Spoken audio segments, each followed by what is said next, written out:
Is it? It's Hello. yeah. Hello, everyone. Welcome to the first of many, hopefully, because we're gonna try to start these up every Thursday. We'll see.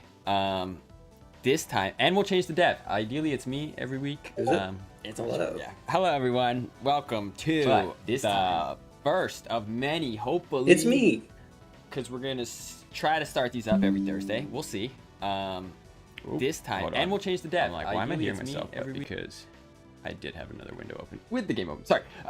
So this time it's Trevor Youngblood, who is very requested, very popular, especially among our team. I would imagine with the community as well. So yeah, before we get into, I guess our main topic today is we got a patch coming up. But yeah, how we feeling, Trevor? How we feeling about Rivals 2 right now? How's your general vibes going?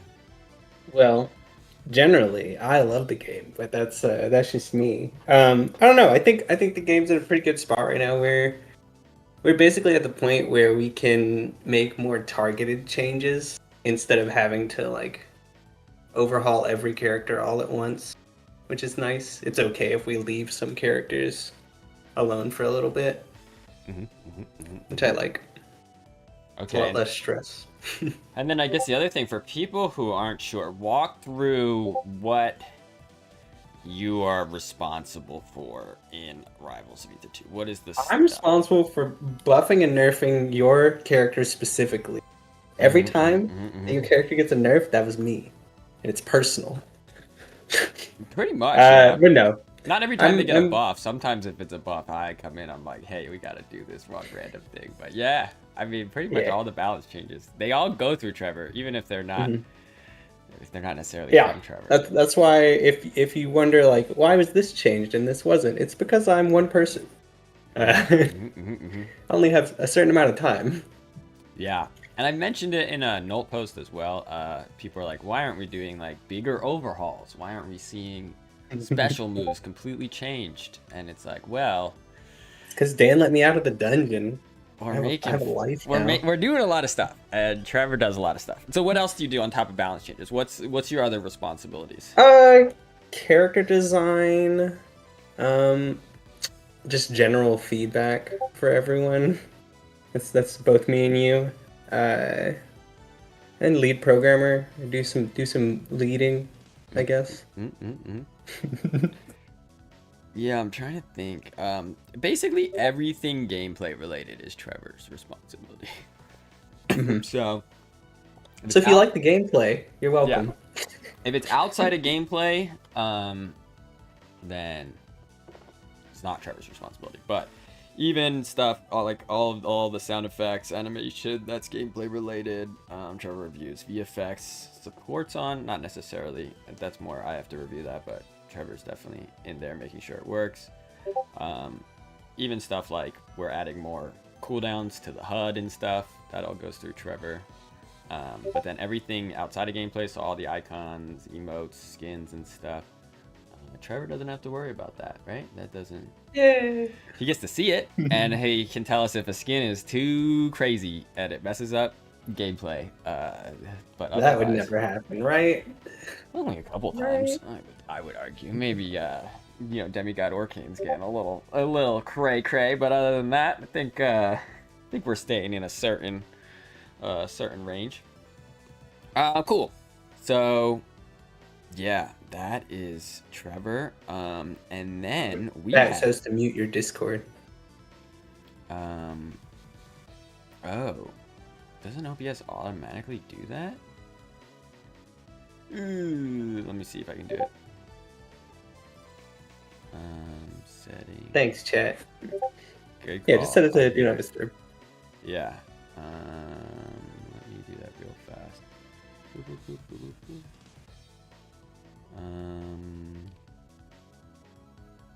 How do I just set it for a little bit? Oh. Disable all notification sounds. There we go. Okay.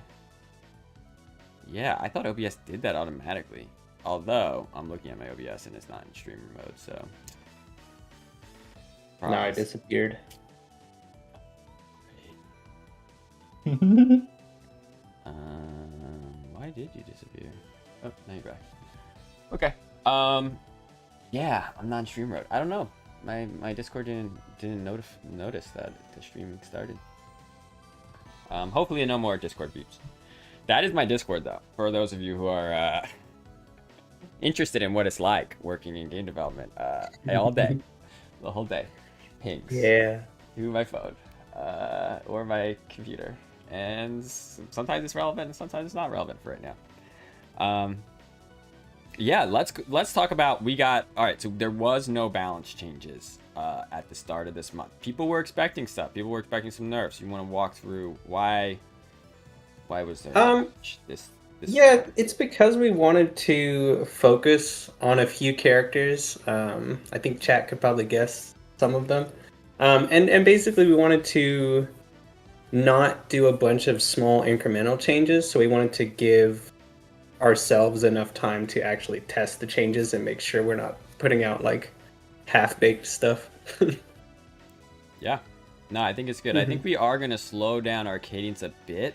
This one in particular, I don't think we're going to do that many mid-month patches that are big like this one coming out next week, except now that we're into the summer, there are very big events. So now it's like we do have to time patches around that. So this one in particular is because we got Evo coming up in the first weekend of August. So if we wanted to make some big changes, we wanted to make sure they had time to, be tested, get through the community. If we do need to make any changes, we have like 2 patches to basically make some Fallout adjustments, as opposed to just 1 month. And it will be that it'll mostly just be like adjustments or tweaking things that didn't quite work. No like big overhauls before Evo, hopefully. Yeah, I think the next patch of like this caliber would be the one after Evo is what we'd be targeting. So like there's already some changes we've been discussing, other characters that have been under the microscope that will be in that August 4th, whatever Tuesday is at the start of August. There's already a patch springing up. I think like right now we'll probably be going towards like a month and a half to 2 months between every bigger patch right now.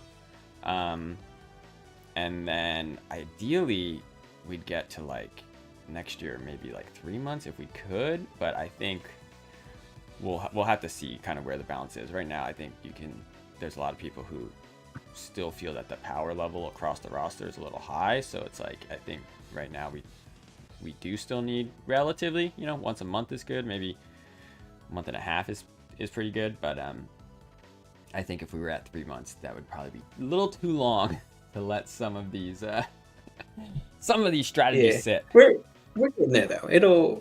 It won't be too long, I don't think. Yeah, we'll get there. All right, so what characters? You said you focused on some this patch and not all of them. Which characters did you focus on for the June mid-month patch? So this wasn't on purpose.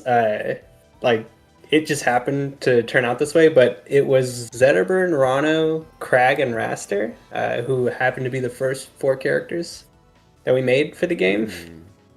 Okay. Yeah.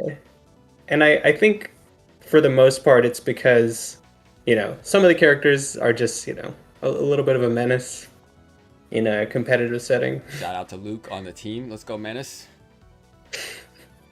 And then others were just, their designs weren't really working out at any level of play, like Wrastor.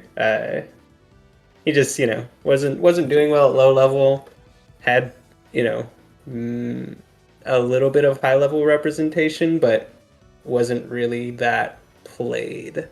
Like, I think he was our least played character. Yeah. Last time I looked. I think at high level he was good, but it's not necessarily like this version of Wrastor is good. It's just that Wrastor as a concept is just so good in a platform fighter, because a lot of our defense in Rivals 2 is based around being on the ground. So having a character that can get you off the ground and then KO you from forcing you with just DI is very good. So it's hard to make it bad. So Marlon was showing that, the core of Wrastor is still good, even if I think the adjustments you've made here are pretty good.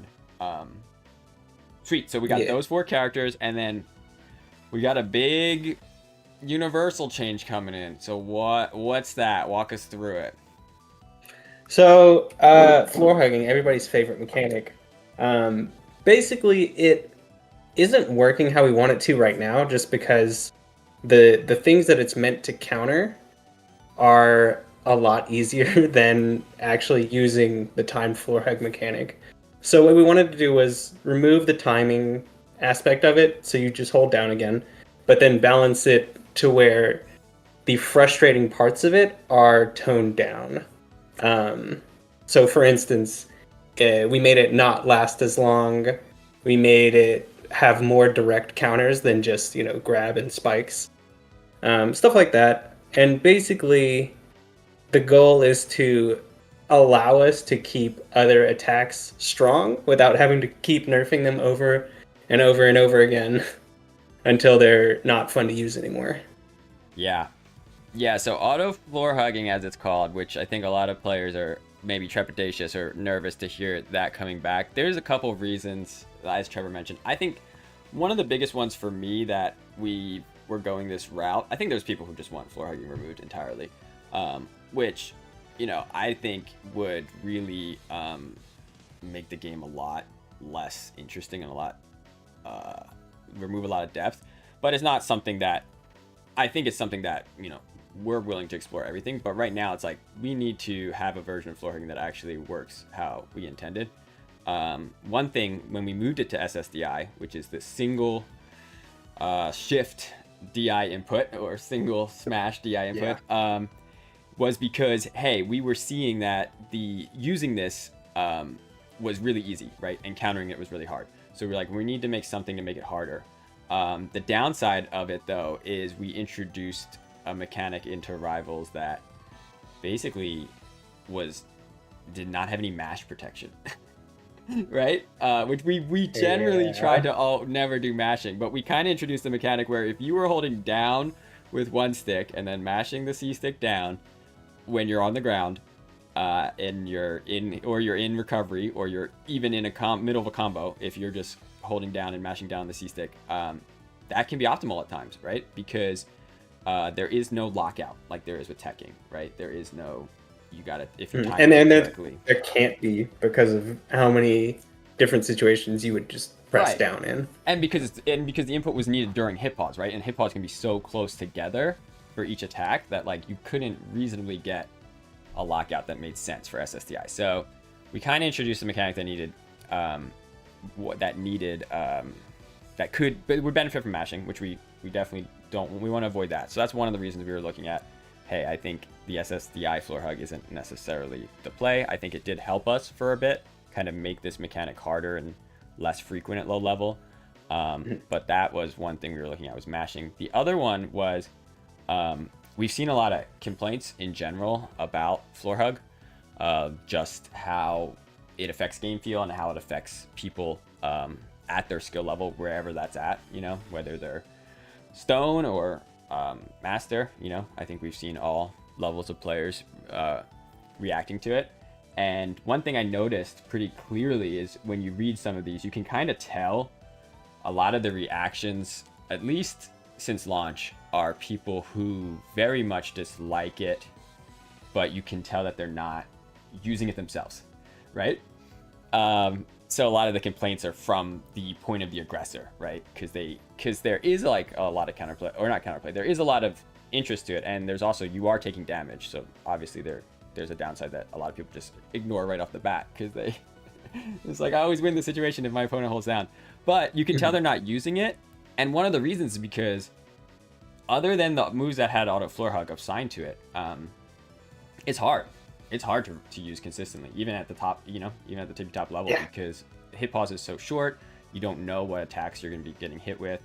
And we have a lot of it, like quick attacks that can cancel into other quick attacks.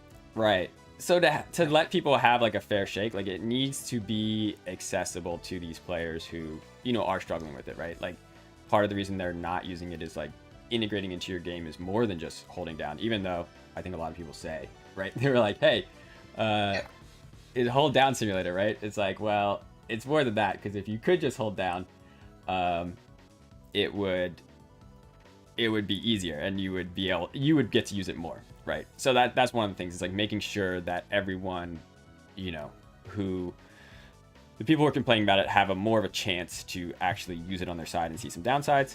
And then the final reason we were looking at it was we started introducing more auto floor hug moves. We saw it come up with Olympia with her down tilt.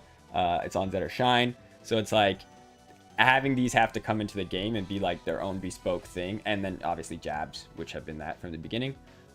We didn't want to go down the slippery slope of just having to keep introducing more and more of these. Yeah, it also just makes it confusing when, some moves you can, some moves you can't, and there's no way to tell just by looking at a move. It's you just have to know. Right. And I think for people who do use floor hug, at least coming from PM and Melee, like playing against Zetter and playing against Olympia right now on live feels more natural, right? Like you can actually like use it in the ways that you would think coming from those games. Whereas playing against the other characters, especially someone like Ranno, I think feels a little more unnatural, right? You gotta like let go of the stick. If you're just using your one stick, you have to let go and go back and, to catch Ranno down tilt. So now, it's similar across the board. But let's get into the specifics of some of the stuff you said. So we mentioned we're bringing it back, but we are making it weaker and last for less time in the damage stock. Because specifically the non-tumble floor hugs, the ones where you just hold down and then you can counterattack immediately, those were lasting too long. Like it took too many interactions to get the opponent out of the percents where that is an option. So we did a few things. Yeah, let's walk through the changes that you have planned for next week to kind of make that make that time shorter. Okay, let me pull up patch notes. So the first one was we are lowering the tumble threshold. So just everything will start knocking down a little bit earlier, which is good. Not quite back at the April Kickstarter beta of last year, but close. No, yeah, close, much closer to that one. Yeah. Then let's see the next one. Strong attacks will always send into knockdown if somebody floor hugs it. So essentially, if you use a strong attack, you cannot get floor hug countered. Unless they tech it, but if they do that, they deserve it.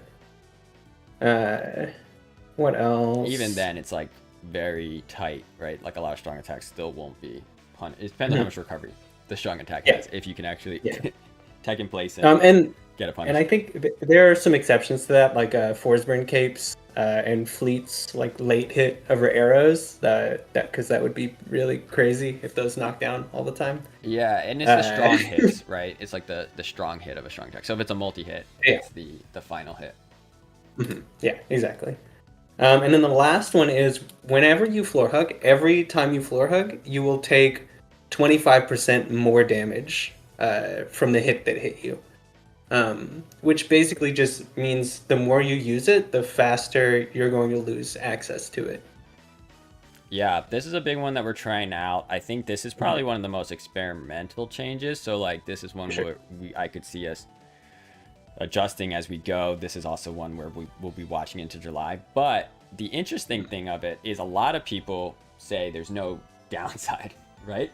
There's no downside to floor hug. So basically what this is saying is, hey, well, one, compared to shield, spot dodge, and roll, you are taking damage when you floor hug something, which like isn't, low percent, right? You're not landing kills. So like the point of the game at low percent is to deal damage. So I think a lot of people are kind of glossing over that, like just landing a hit, especially if you space it, right? If you space it where they can't necessarily counter hit, but you also can't get a follow-up because they floor hugged it. That's not, that's you still getting damage. But now it's like you're getting even more damage, right? So the more they're holding down, as you said, you're going to be leaving the percents where your tilts can get floor hugged, especially with the tumble threshold decrease. Those two combining means things like Ranno's down tilt, Maple's down tilt, up tilt, those moves will start putting into knockdown, which means now you can't get counter hit, and then eventually into knockback earlier than they would have before, which is exciting. Yeah. Is that everything for Floor Hug? I think that is, right? Yeah, I think so. Okay, and then walk us through some more general mechanics that you were looking at for this patch, and you can highlight some of the bigger ones, and then we can go on to some characters. One of the ones that I think is going to be really fun is the waveland duration. Like the end lag of a waveland is going down from 10 to 8, with an exception for grabs, because faster waveland grabs makes platform stuff broken not really that important because the buffer covers it anyway. But yeah, it means you can attack faster out of a waveland, which is nice for like out of shield stuff. So if something was barely safe on shield before when spaced, like you couldn't wave dash punish it before, now you have 2 extra frames to do that. Then we also made it to where shield dropping doesn't stop your momentum at all. So essentially that means if you run and then shield drop, you get to keep all of your running momentum into the air, which normally, for some characters like Ranno specifically, this happens to him a lot. He's running, he drops to a platform and he loses a lot of his speed, just because he has a really low air speed. But if you shield drop it, and the reason it's on shield drop specifically is because if you shield drop while dashing, or if you shield while dashing in general, you lose all of your momentum. So it means you have to get into full run before you get access to this extremely powerful movement tool. But it's pretty cool. It's very fun to use, I will say. We're gonna have everyone doing the buffered shield drop as their preferred way. The flat drop now. Yeah. Let's see. I'm trying to think if there's anything else that's like a really big change. Not particularly. We changed how some moves work. So all the moves that send directly outwards, like Zetterburn neutral special, Forsburn down special, they're going to be a little bit stronger when you're sending someone straight up.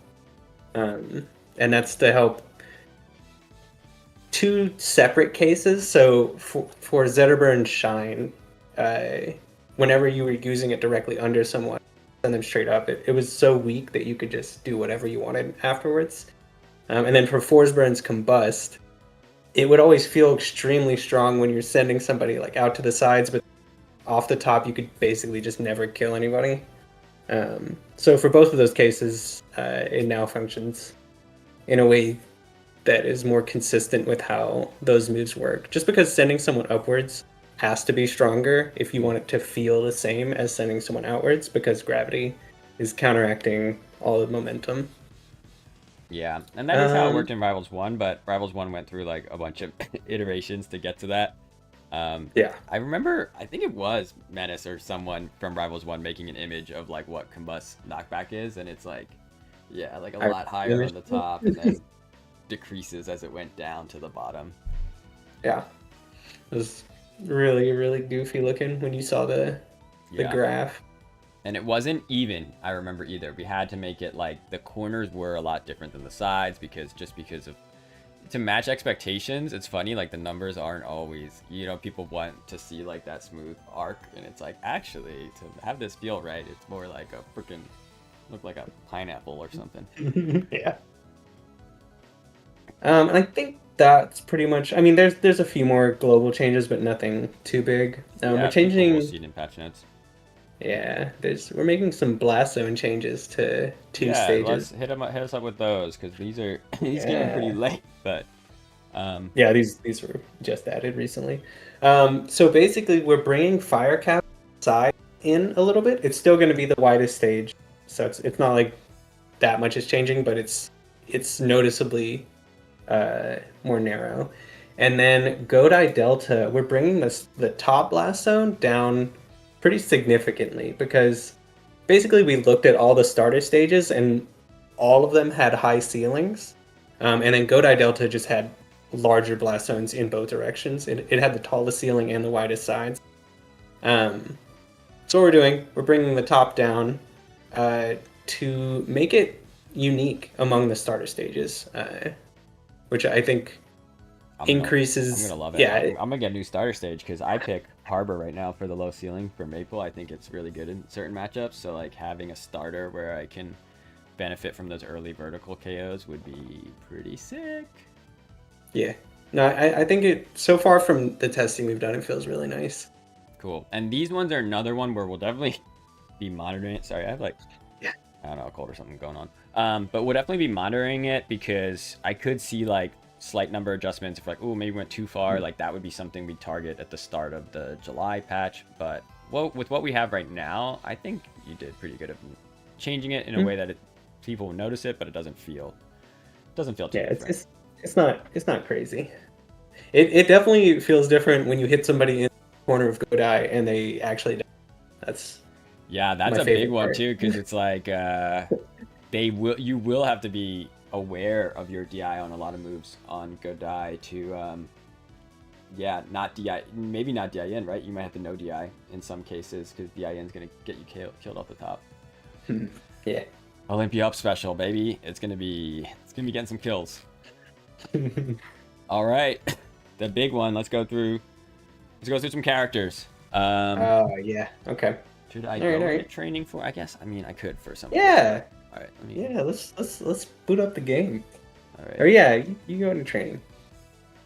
Okay. You're gonna be a little delayed, so you don't have to watch. But yeah. Let's go through the first character on our list. Everybody's favorite, Zetterburn. So to start for Zetterburn, I guess as an overall goal for Zetterburn, we didn't really want to feel that different in terms of like his game plan or what he wants to do.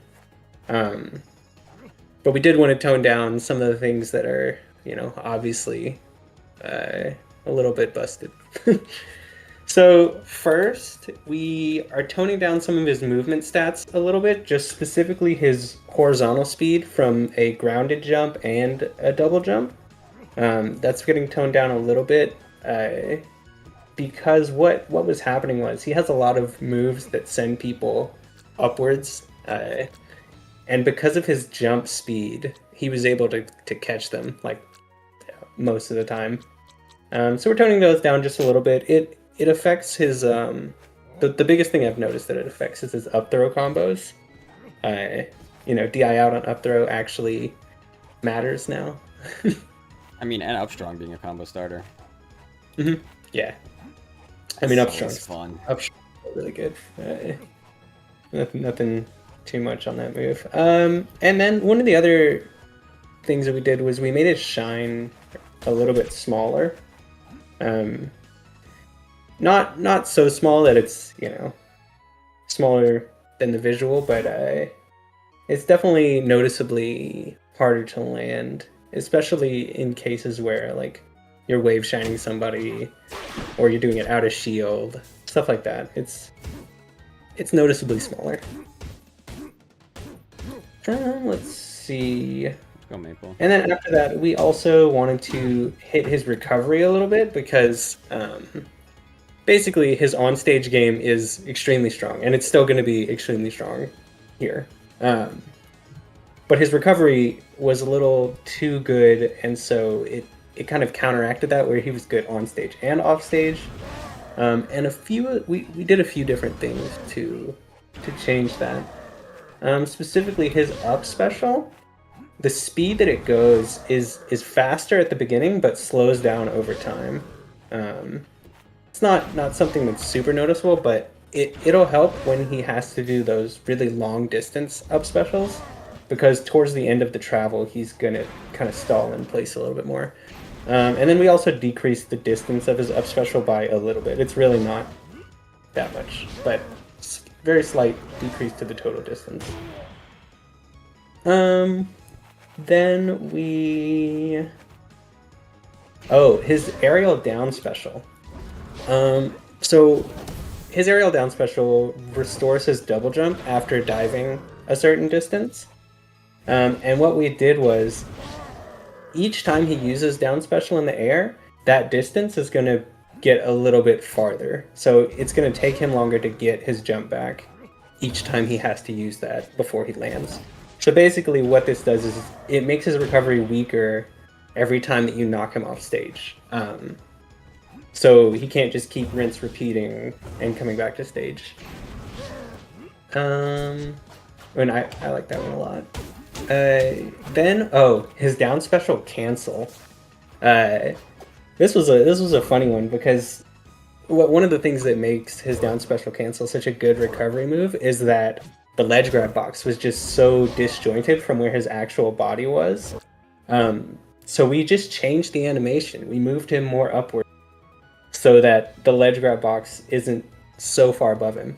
And what this does, instead of just lowering the ledge grab box, what this does is it keeps the muscle memory the same for Zetterburn players. So if they were used to sweet spotting the ledge with down special from a specific spacing, it'll still do that. But because his actual animation is higher, he's a little more hittable. And if you look right here, you can see his tail is now vulnerable during the flip. And that was just because his tail does stick out into that zone really nicely in a way that makes it a lot more interceptable if you can hit the tail. Which is pretty cool. Turn the tail on. Because tail's usually off for a lot of stuff, right? Yeah, tail is off for, I think, everything except back air, usually. Gotcha. But as you can see, when he starts flipping his tail, and it's like this frame where his tail's diagonal in front of him. Mm-hmm. It used to be hard to hit him there because there was nothing there to hit. Yeah, it was like a little dodge flip he was doing on top of the cancel that also then goes onto the ground. Yeah, and then the cancel, when it does go onto the ground, has a little bit roll quite as far. So it's just a little more punishable when you do force him to go on stage with it.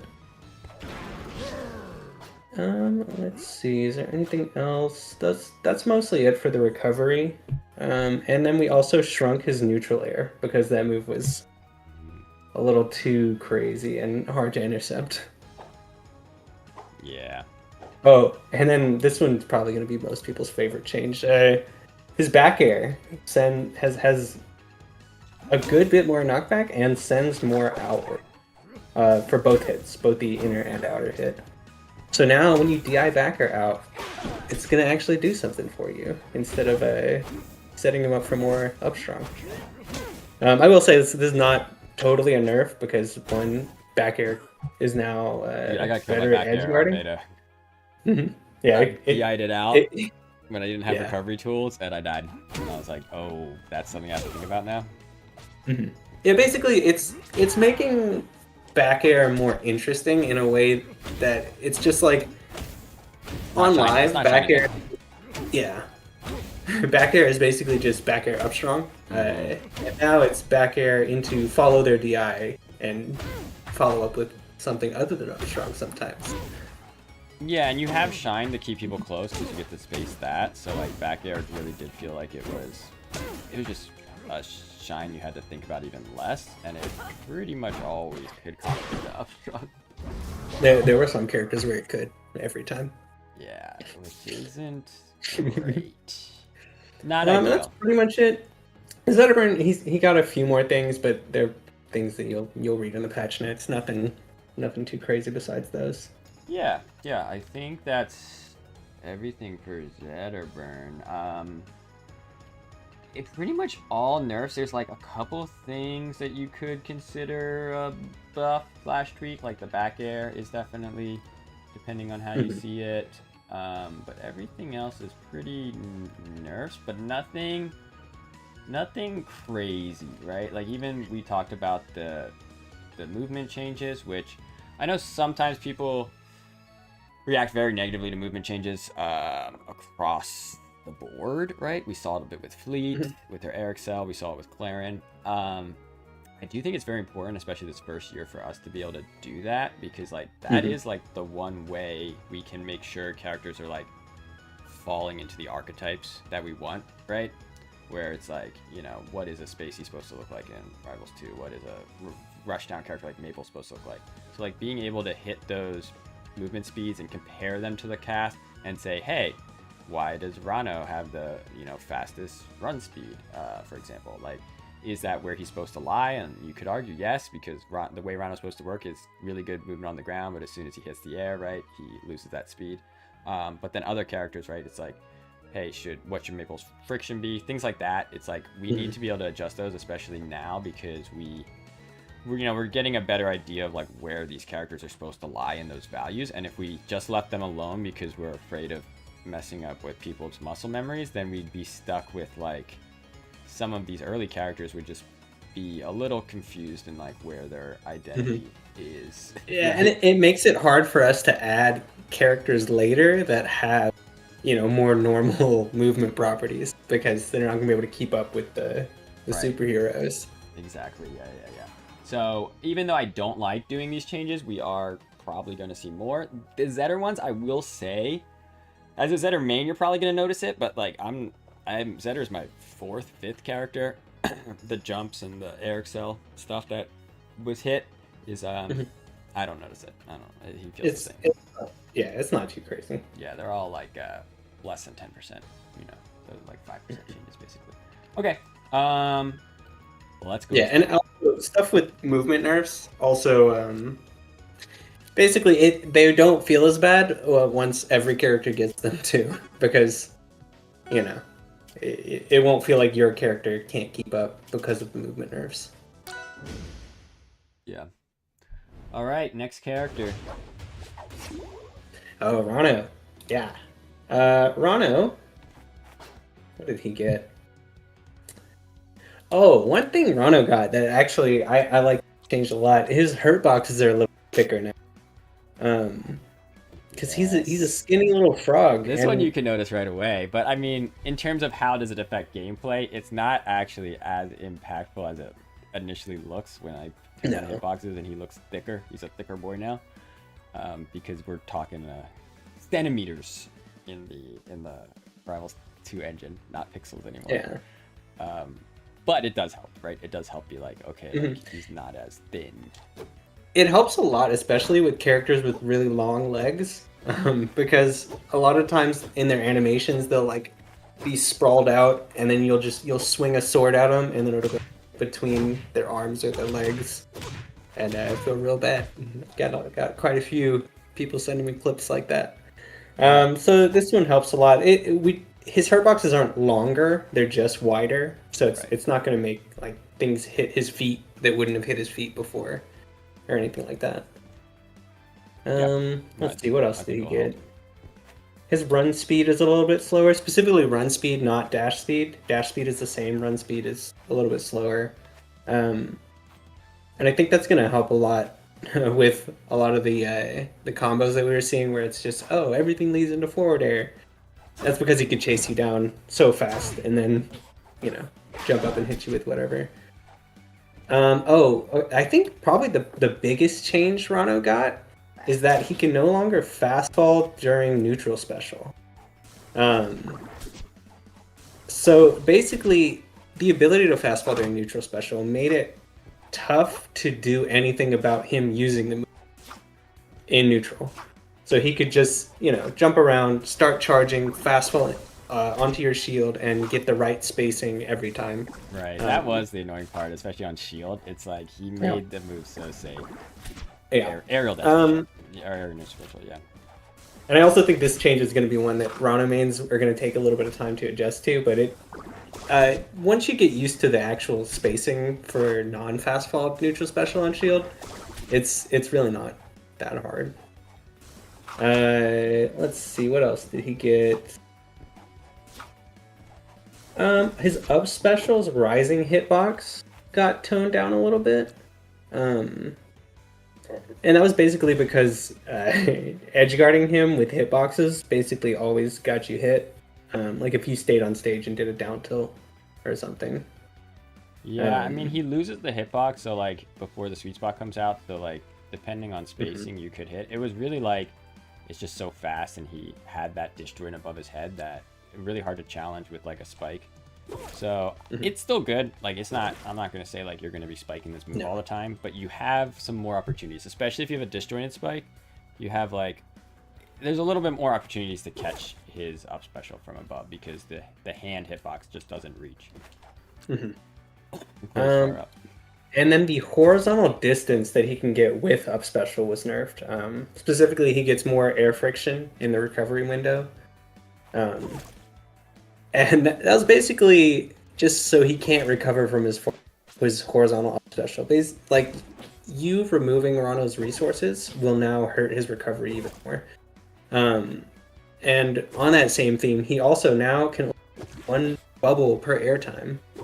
He has to land before he can make another bubble. So now, if he makes a bubble and then tongues through it to come back to stage, and then you hit him back off stage, he won't be able to do the bubble recovery again, which is I'm pretty sure everybody's gonna like that change. It feels quite nice. And that's kind of an ongoing theme and something I want to get to more characters is basically when you intercept a recovery tool, I want to make it to where that matters. You know, you're not just hitting them off stage and they get all their resources back and then come back on stage and get to recover again. You know, I want to increase the reward for successfully edgeguarding somebody, even if it doesn't lead directly to a kill. Yeah, for sure. What else? Oh, this is a cool one. If you hit Ranno's bubble, it can no longer capture players for 30 frames. And what this does is, say Ranno is at high percent on the edge of the stage and puts a bubble right on top of it. If you hit him and the bubble with a strong attack, he will now die instead of getting trapped in the bubble and saving himself. You're welcome. I can still hit other people into my bubble though. I just on top of them. As proven by what I'm showing the screen. Yeah. Oh yeah, it only applies to Ranno, I think. Ranno, yeah, it's his bubble, right? So it's no, yeah. It's specifically if Ranno hits his own bubble, it doesn't. Gotcha. Okay, makes sense. This only applies if you hit the bubble. So if you hit Ranno and the bubble's right behind him, he'll still get captured and save himself. But it limits the situations where he can use that. It reminds me of when we first in Rivals 2 added Lily being able to get hit, right? Because it was like before we had that, Maple was she was insane across her whole kit, but Lily in particular was insane when she was first put in Rivals 2 because there's just no counterplay. So this reminds me of that, right? Where if you can hit him and the bubble, you basically get to turn off his bubble mechanic for a bit. Yeah. And he already, like, this little lockout thing already prevented him from moving the bubble for 30 frames. That same exact lockout, but just applied to capturing players. I also saw chat just mention something I forgot to mention in the general section. Teeters. We have teeter animations now. Oh, did it show up? Yeah. They were like, what? Yeah, I forgot. I skipped over that part.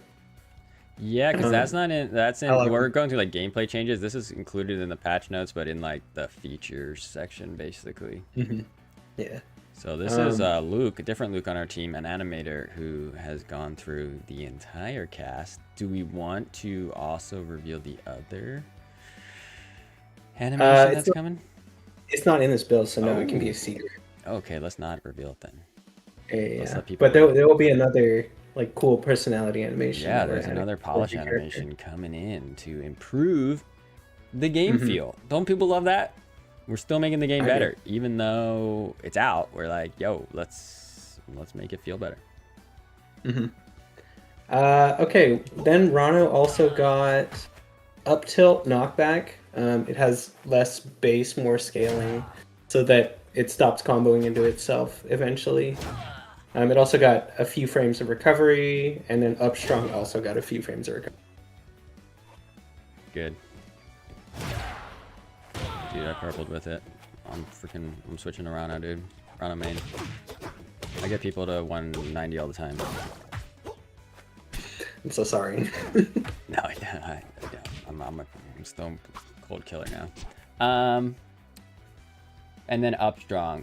Yeah, both of them not a ton. Up tilt recovery 23 to 25, so that's 2 more frames, and then up strong is Up strong got 3 more 30 to frames. 33, so 3 more frames. And the up strong one is also partially because of the strong attacks. Will just always send in a knockdown if you floor hook him. Because Ranno Dak is the best strong attack for that. So it's kind of a combo. It probably would have got, but that one makes it pretty nice. Do I got a chance of punishing him if I do Tekken Place at 0? I don't know. Maybe. Oh boy, I'll find out when the patch comes out next week. I'll lab it. That's pretty much it for Ranno. All right, the next character on our list is Rwraster. Rooster. I think got the most changes, unsurprisingly, to all the Rwraster mains. But, you know, Rwraster hasn't gotten any changes for a while, and it's specifically because we wanted to do all of it at once instead of, you know, chipping away at Rwraster one patch at a time. But so there are a few things with Rwraster. One is everybody hates Slipstream. Just the entire gameplay that revolves around Slipstream was not very interactive, and we've always, you know, made changes to try to make it more interactive, and they ended up not really working that well, or just, you know, will not interact any chance that you give them. So now he's got a new Slipstream. Don't worry, you're gonna love this one. Another one. Another one. Another one. So if you throw Slipstream, you'll notice it looks the same. But you'll also notice that it deactivates pretty quickly. It only lasts for 2 seconds when you throw it. And you're like, oh no, that's not long enough to do anything with it. Then if you hit the opponent, it turns back on for 2 more seconds. And you can extend it infinitely. If you keep hitting the opponent, you will just always have Slipstream, which is not really a realistic situation, but it could happen, and one day it might.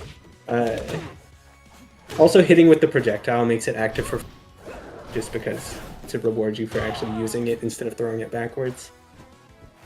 And then Rwraster getting hit still disables the Slipstream, but if he hits you back after that, it'll turn it back on. So basically, he has to interact with the opponent if he wants Slipstream. This makes it worse as a, you know, just throw out and then start dash dancing and evade interaction altogether tool. It makes it more of a, I'm going to approach you because I'm Sonic the Hedgehog in Slipstream. So not Ultimate Sonic, not Ultimate Sonic, some other Sonic. True, honestly, yeah, no, none of the Sonics. Yeah, did Sonic approach in PM? Because in Brawl, I mean, my Sonic approach, but my Sonic was bad. I think Sonic's always been a master of acting like he's a rushdown character and being a hit and run. Yeah, it's kind of his whole thing. And then, so another problem with Rwraster that we wanted to address is, you know, if we've heard from basically people at every skill level that he's just not as fun as he could be. And a lot of that is due to us having to constantly nerf because of how powerful he is in a lot of other situations. So like, for instance, all of his aerials combo into his up B, and his up B is crazy strong. So having to balance the aerials around his kill moves made them pretty bad. I guess pretty slow, and they didn't feel good. So what we wanted to do was make them feel good again, which we did by speeding up some of the slow ones. So specifically, I think it was forward air, up air, and is it also back air? Yeah, back air. All of them have less recovery, and I think forward air got less startup. So basically, his aerials feel a lot better to use in the air. which you might say, wow, that sounds really broken. And yeah, it was when we first added it. It might still be. This is one of those characters where you change, and you know, sometimes they might be broken because his general design is just kind of crazy. But to balance it out, we made up special a little bit worse on hit. Specifically, we raised the angle by a little bit so that DI in will survive longer. It does mean that sometimes it might kill off, which will be when it happens. We also made landing the up special a little bit harder. The sweet spot is smaller and more inward, I think. Yeah. So it's a little harder to land, and DI matters a little bit more. And another thing we changed on Wrastor to kind of bring back the game feel is jump cancel tilts, which was a Rivals 1 mechanic that didn't make it into Rivals 2 because it sounded really broken. And it would be really broken with his stats on the live patch. So what we did was his dash distance, or I guess the dash duration, is shorter. So he can't dash for quite as long and still be able to dash dance and turn around. So his dash dance is shorter. His and why that matters for Wrastor specifically is because he can cancel. He's the only character who can cancel his dash into tilts. And so because he can do that, and now because he can cancel his tilts into jumps on hit, you know, there's a lot going on there. But the jump cancel windows are not quite as generous as they were in Rivals. Instant in Rivals 1. So now they're a little bit later into the, I think, like, what was it, 15 frames before the 12 frames. end? So yeah, 12 frames before the end of the, like, ISA frame. This is So 14. What's that? That's what I was thinking. No, it's 12, but that attack is frame 14 because it had 26 frames of recovery. Got it, yeah. Oh, is my mic cutting out? That's what somebody's saying. I heard you. Well, maybe, I don't know. Maybe on the It's stream. probably my voice. Yeah. I'm doing a lot of talking. I like it because my voice is shot right now. I don't know what's going on, so I like it. I'm listening. I'm listening to you.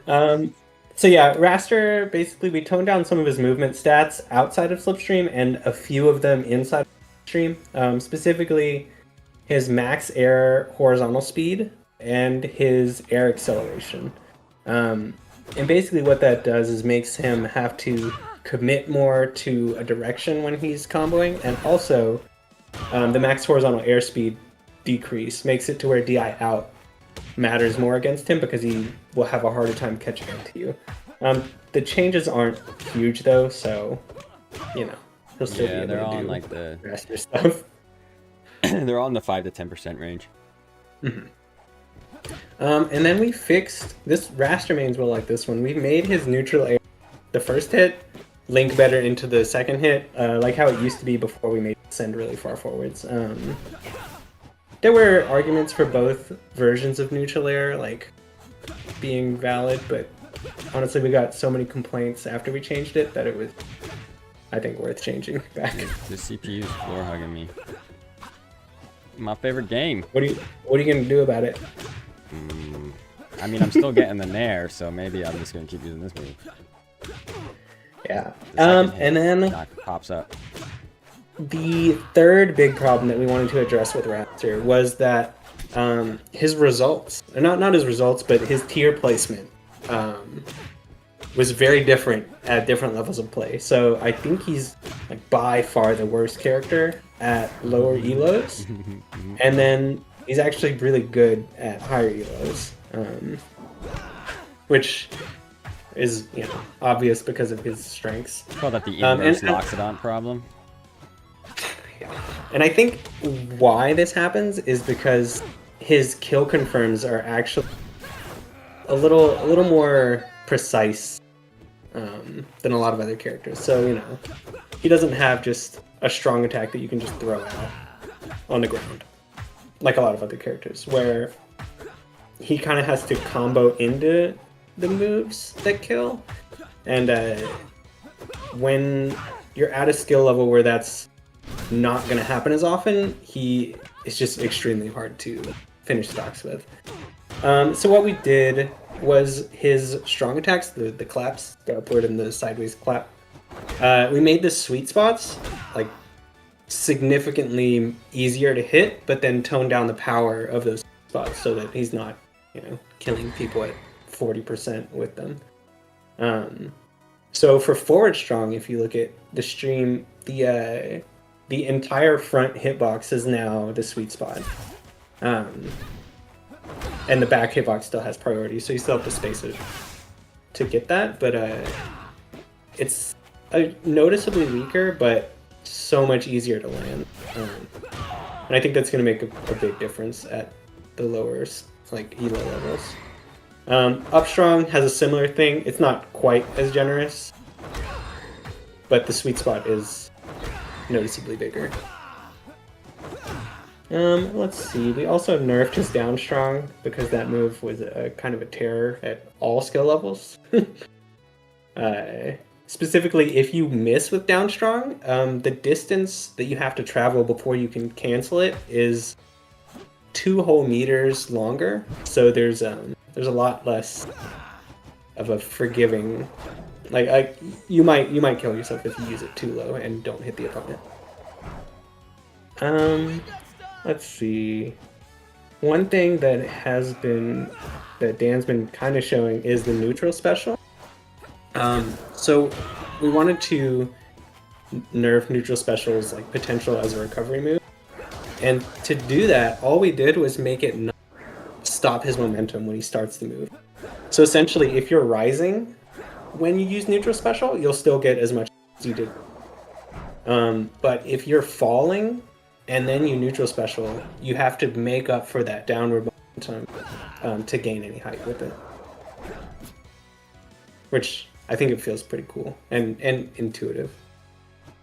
It does feel intuitive, but man, sometimes you're gonna be just barely making ledge with neutral special, which before neutral special was like you kind of had your choice of ledge or stage all the time whenever you used it, because it was actually hard to get low enough that you couldn't choose either. But now, now there's gonna be times where up B is actually better. Oh no, but they're probably similar distance. I think if you're falling, up B is better. Might be, actually. It's close. Yeah.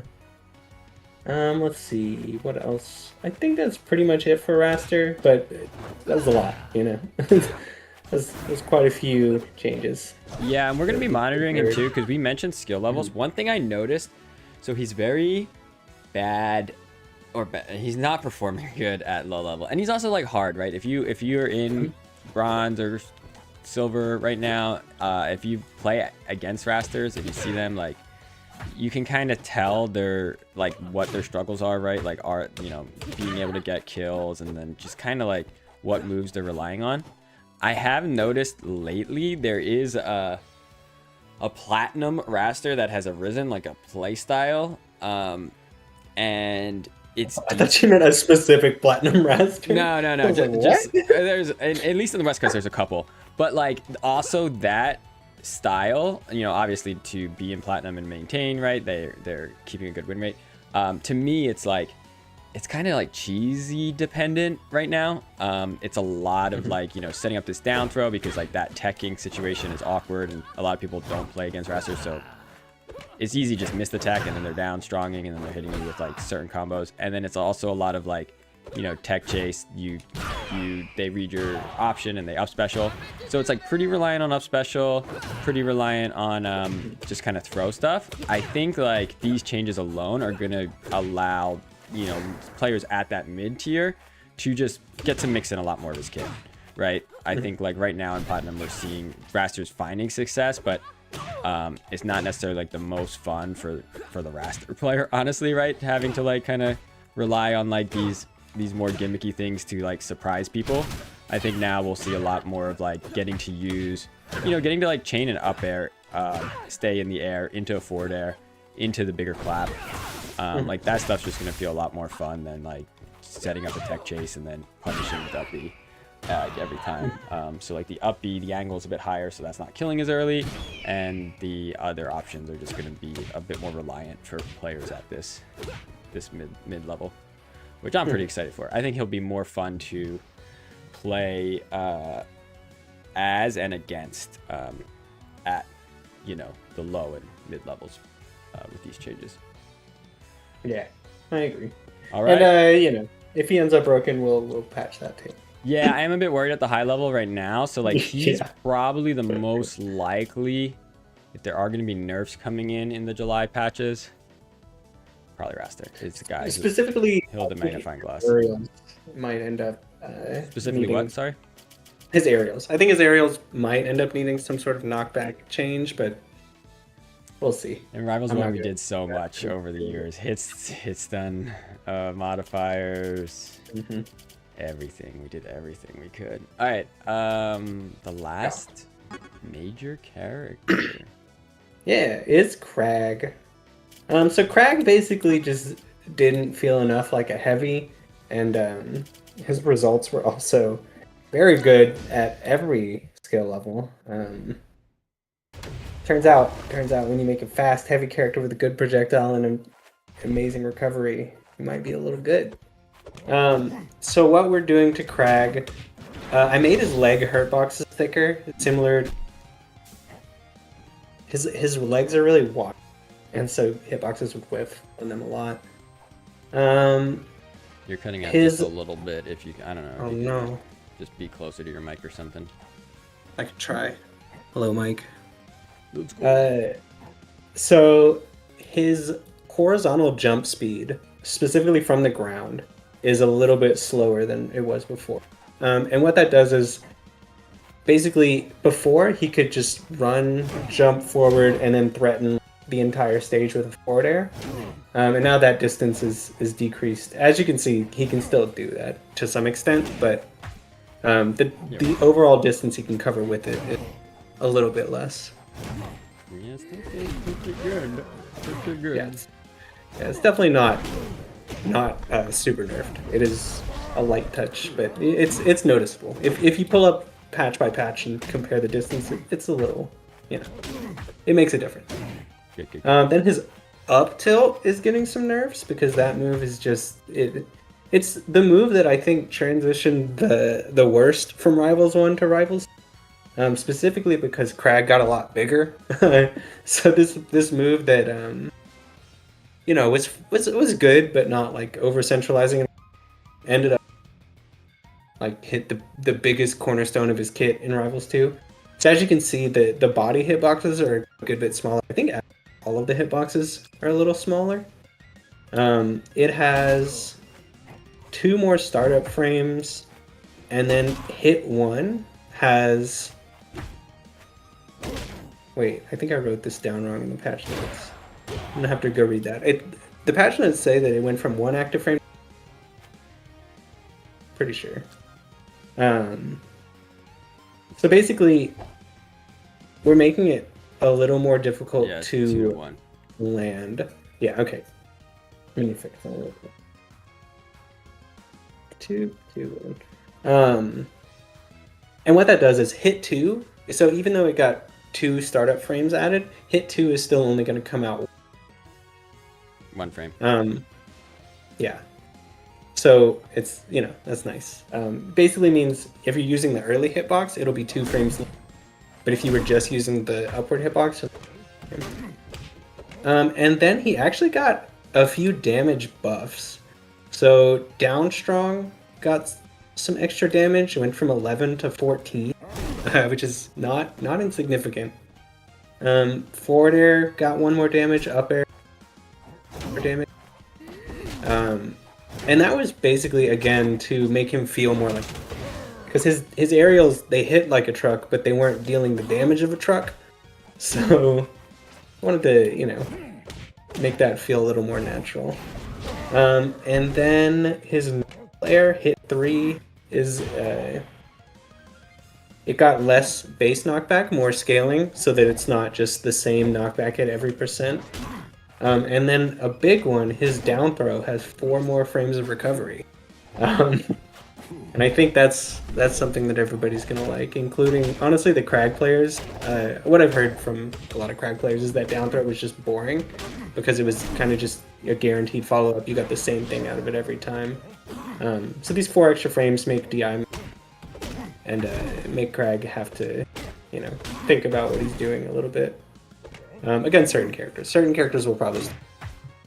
Yeah, you're still gonna see a lot of down throws, tech chases out of it. Oh, and this is a fun one. Dan, pick up a rock and then just throw it straight up and let it.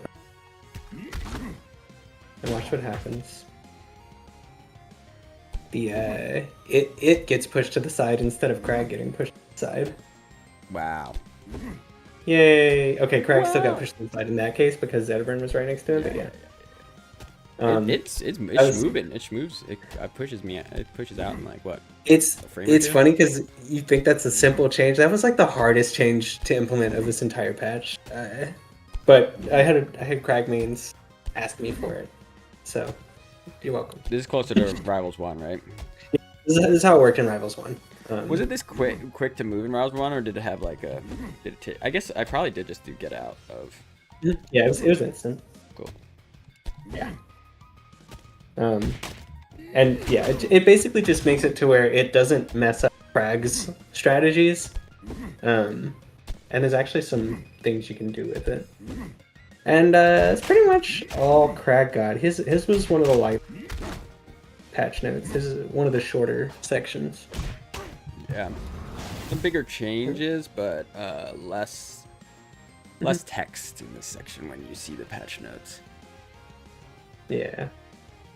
And other characters got some changes, but they're mostly like either something that was universal. Like we made a a lot of the wall jumps went different heights. So some characters went really high, and basically I compiled a list of them and noticed they were top and bottom, so I squished them in a little bit. So characters like Fleet and Edalus, their wall jumps will now go a little bit higher, whereas like Zetterburn, Ranno, Maple, Forsburn, and Orcane will all go a little bit because they were going very high. Yeah. And let's see, was there anything else? Maple's is still pretty good. This is still the highest, but because she uses it for her up air, but it's just a little bit less. I think that's it. I think that's pretty much all the changes in the entire patch.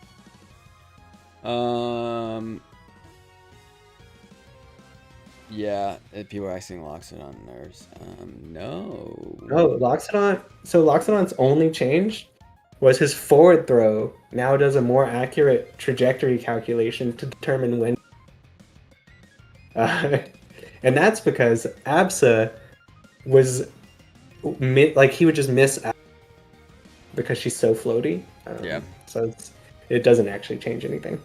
Yeah, it's just a hit stun change to forward throw, so Absa doesn't fall out of it. It's a hit stun change, and he basically before would determine the startup based on their fall speed, but now he does a full trajectory calculation to determine when they're going to actually be in front of him. Gotcha, to determine. So he can swing the axe. Yeah. Nice. And then yeah, I think this is kind of what we're hoping to do, where it's like 4, maybe 5 characters focused on. Everyone else might get, like a lot of the wall jumps are getting hit, as Trevor said. There might be some like Fallout ones too, right? So like if the previous patch there was a lot of changes for Zetter, and then he gets like 1 or 2 adjustments or rollbacks. He's not necessarily one of the characters being focused on. But yeah, it's a little bit easier to hit up a couple than hit every character. That doesn't mean like at any point in time we're giving sign off to a specific character. It's not like we're saying, hey, we think Maple's actually really balanced because we hit Zetter and Ranno, Kragg, and Wrastor. No, like I think all the characters have their strengths and weaknesses. I think the big thing too that a lot of people kind of overlook, but it's pretty important, is right now, even early into Rivals 1, we're at a phase where it's not just the character strengths, but like who is showing up at certain events that really impacts. If you get the right players, you could have a top 8 be 4 fleets right now, right? Like there's that many fleets that are that good, but that would be all 4. That'd be like the 4 top fleets in the game, right? Showed up to a local tournament. So every character kind of has, I think right now has like a lot, potential to make it far in kind of any bracket. But yeah, we're definitely watching tournament results, but we're not pressing too hard because it really depends, right? Like a character like Maple can kind of go under the surface a little bit to fans, right? Until like Plup shows up at Genesis and you're like, what the heck? But for us, no, like Maple's always on Trevor's mind. I play Maple, so she's always on my mind. I'm trying to. Yeah, it's also the game hasn't even been out for a year yet, so any tier lists don't really mean that much. Yeah, it would change tournament to tournament even if we weren't making these changes. But especially with the changes, right? Like everything is moving so fast. So no, we're still watching every character. Just because a character doesn't get changes in a patch doesn't mean we're like, hey, this character's at the 5, right? If we're trying to get every character to a 5 on balance, where some are 10 and some are 0. No, that's not necessarily the case, but we can only make so many changes every update. There's only one Trevor. Right now. Good point. We're gonna be starting a Kickstarter for a cloning machine pretty soon, so we're just gonna clone a lot of people on the team. I think it would be very important. Think how many tournaments we could have if we just had 13 SBSs to send all around the world. Cool. I think that's everything. This was more looking at the build. I think each time we do this, it's going to be a little different. I think depending on if there's a patch coming up, we might go through the patch kind of like this. This was very specific into the patch. We talked about floor hugging for those who came in a little bit later. Talked about some of the general changes and then went through the 4 characters, which are getting a lot of changes this patch, which were Zetterburn, Ranno, Wrastor, and Kragg. I think later ones, my goal is to swap in a different developer. So, we'll get Jamie on our team to talk about character art. We'll get Diego in to talk about animation. So we'll talk a little bit about that. And we'll probably do some games too, because, not every week there will be a patch coming up. And then some Thursdays we'll probably have to cancel just because, going to Evo, for example, Trevor and I will be doing, we'll be setting up the booth that Thursday before Evo. So we'll have a booth there as well as, the tournament area. But yeah, we're going to try to get it every week. We'll probably let you know the week of, if it's on Twitter or something, if it's happening. And then if it's not happening, it's because we're busy. But yeah, hopefully this is the first of many kind of behind the scenes look. Yeah, let us know on socials what else you'd want to see, right? If you'd want to see, getting into the nitty gritty of how some things work. Maybe we could even be streaming, looking at it, Unreal and stuff when it comes to how animation and stuff is developed. We could have Diego sharing his screen, so we got a lot of options on kind of where this is going to go forward. Trevor's very busy, so he'll be on some, but he's not you're not going to get Trevor out every Thursday because you guys want the game to have characters and also to be balanced. So if you want that, we got to give Trevor time. Cool. Any last words, Trevor? Next time I'll try to make my mic work better. Yeah, it was fine at the beginning, and then there was a little bit where I at one point it cut out, and I tried to interject what you said because I had the notes, and then someone in the chat was like, "Thanks, Dan," but it definitely looked sarcastic. It didn't look like they were being sincere. But yeah, new patch, new Tuesday. Everybody have fun. Yeah, next Tuesday. Thanks, everyone. Bye. Peace.